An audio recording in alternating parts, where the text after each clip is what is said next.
آج کی نشست کا جو موضوع ہے وہ ہے مرتدین عرب کے خلاف قتال جو صحابہ نے کیا نبی صلی اللہ علیہ وسلم کی وفات کے بعد، حضور کے بعد جو پہلا قتال کرنا پڑا وہ عرب پہلے سیدنا ابوبکر کا دور تو اسی میں جی صرف ہوا، داخلی انتشار اور داخلی جو فتنے تھے ان کی طرف تھا۔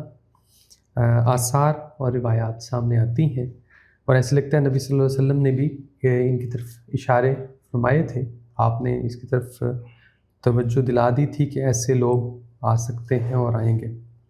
ایک اثر میرے سامنے سیدنا علی بن ابی طالب کا ہے، وہ فرماتے ہیں کہ نبی صلی اللہ علیہ وسلم کو اللہ تعالیٰ نے 4 اسیاف یعنی 4 تلواروں کے ساتھ بھیجا۔ اس میں ایک تو سیف فی المشرکین من العرب ہے، اس پہ ہم گفتگو کر چکے ہیں، اور ایک اور اثر ہے اس میں آپ نے فرمایا کہ سیدنا علی نے کہا کہ نبی صلی اللہ علیہ وسلم نے مجھ سے یہ عہد لیا کہ میں الناکسین القاسطین اور المارکین ان 3 گروہوں کے سے خلاف جہاد کروں۔ اور پھر ایک اثر ہے جس میں سفیان بن عیینہ کا غالباً چاروں کا ذکر، چاروں کی وضاحت ہے، یہ 4 تلواریں کون سی تھیں؟ ایک تو لقتال المشرکین ہے، اور دوسری لقتال اہل ردہ ہے، اور تیسری اہل الکتاب المجوس کے بارے میں ہے، اور چوتھی المارکین کے بارے میں۔ یہ 4 گروہ جو ہیں وہ مینشن کیے گئے ہیں اس اثر کے اندر کہ جن کے خلاف قتال ہو۔ یہ بہت سیدنا علی کا اثر بھی، اور سفیان بن عیینہ نے اس کی جو تشریح کی ہے یہ بہت اہم اثر ہے، اور اصل میں بتاتی ہے کہ صحابہ اور تابعین کا پرسپیکٹو اس پورے عمل کو دیکھنے کا کیا تھا۔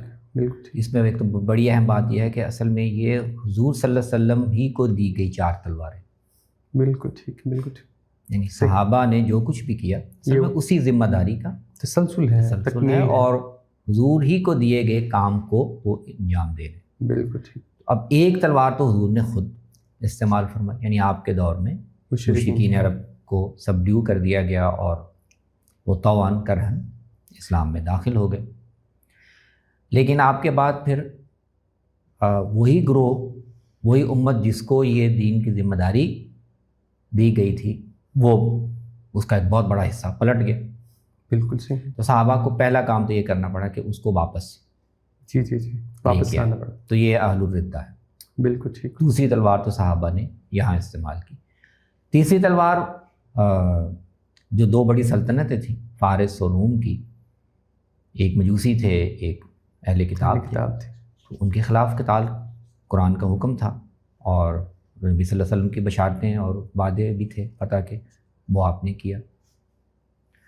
اور چوتھا بڑا قتال جو صحابہ کو کرنا پڑا وہ خلیفہ سوم سیدنا عثمان کی شہادت کے بعد جو ایک انتشار پیدا ہوا، مسلمان کئی گروہوں میں تقسیم ہو گئے، تو ان میں سے ایک گروہ خوارج کا، جو اس بنیاد پر مسلمانوں کی پوری جماعت سے الگ ہو گیا کہ وہ ان سب کی تکفیر کرنے لگا۔ بالکل صحیح، بالکل صحیح۔ تو سیدنا علی نے پھر ادھار اصل میں صحابہ کی جماعت نے، جی بالکل، کیونکہ خوارج جو ہیں یہ سیدنا علی اور سیدنا عثمان کے دو گروہ تھے، شیعان علی اور شیعہ عثمان، یہ ان دونوں کو ہی کافر کہتے تھے۔ بالکل ٹھیک ہے، بالکل صحیح۔ تو ان کے خلاف پھر دونوں کو ہی قتال کرنا پڑا۔ سیدنا علی نے ابتدا کی کیونکہ پہلے ان کا واسطہ تھا، اور لیکن اس کے بعد پھر جب بنو امیہ کی حکومت قائم ہوگی تو وہ بھی دوران بھی ہوتا رہا۔ بالکل ٹھیک۔ تو یہ 4 تلواریں ہیں جن کا وہ ذکر کر رہے، اور ظاہر ہے کہ ان میں سے پہلی تلوار جو ان کو نکالنا پڑی یا پہلی ذمہ داری ادا کرنا پڑی حضور کے بعد صلی اللہ علیہ وسلم، وہ مرتدین عرب کے خلاف تھا۔